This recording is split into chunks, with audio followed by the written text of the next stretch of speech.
been talking to businesses right throughout this pandemic, and that's ultimately what they need, is certainty, isn't it? Absolutely. A lot of hoops to jump through under the CRS system. It probably was more trouble than it was worth. That was stated during the week, and the EWSS is the way to go.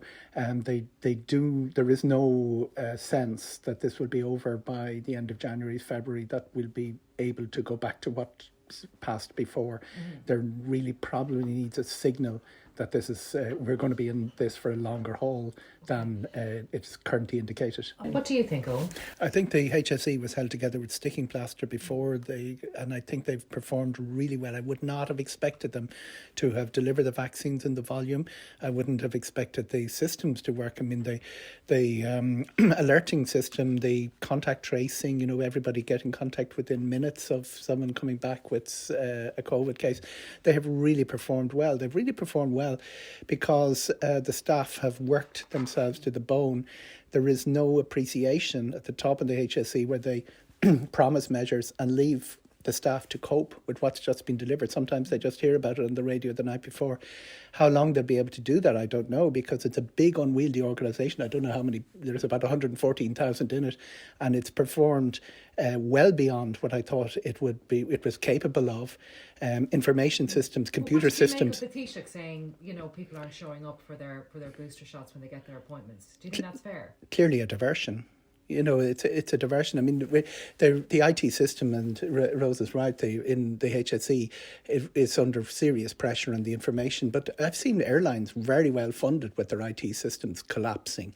So they've done quite well. If you're under pressure and if people are coming back, and we've seen the N7 blocked by what happened in City West 2 weekends ago, when things go wrong, they can go horribly wrong very quickly.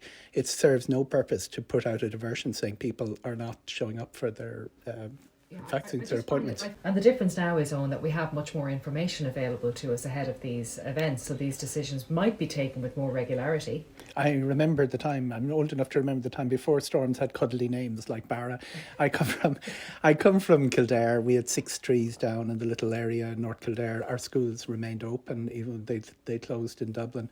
It is a decision that really has to be made at national level. Err on the side of caution. Nobody's ever going to question a politician who makes that decision, but it could prevaricate or put people at risk. They will. So you think, despite the fact that some parents think, what were my children doing off the other day, you think it was the right call to make? Oh, absolutely. I mean, we've better warning systems now, and we've had the allegation that people have overreacted 2 or 3 times, but it doesn't take much, particularly in the way we've been making sure our water gets off our mountains and off our uplands very, very quickly. It doesn't take much for a town to go under 3 foot of water very quickly. Let's come to your area. Patrick well knows. Travel restrictions, we know this 20 months in, bear no relation to infection levels.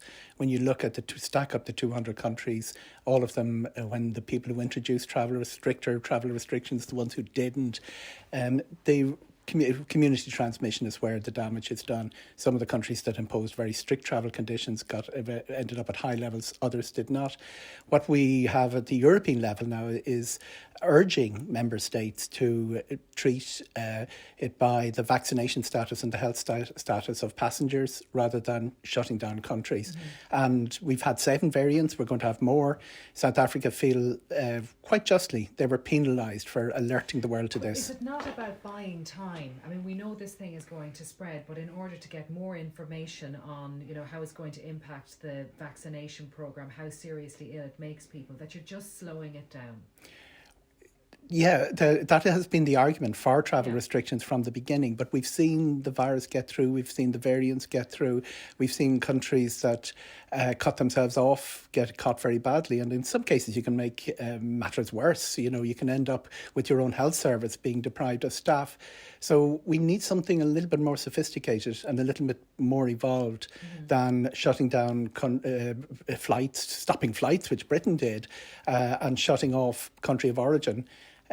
20 months into the crisis, we know enough now about how the virus doesn't obey the rules that the medical authorities would like it to obey.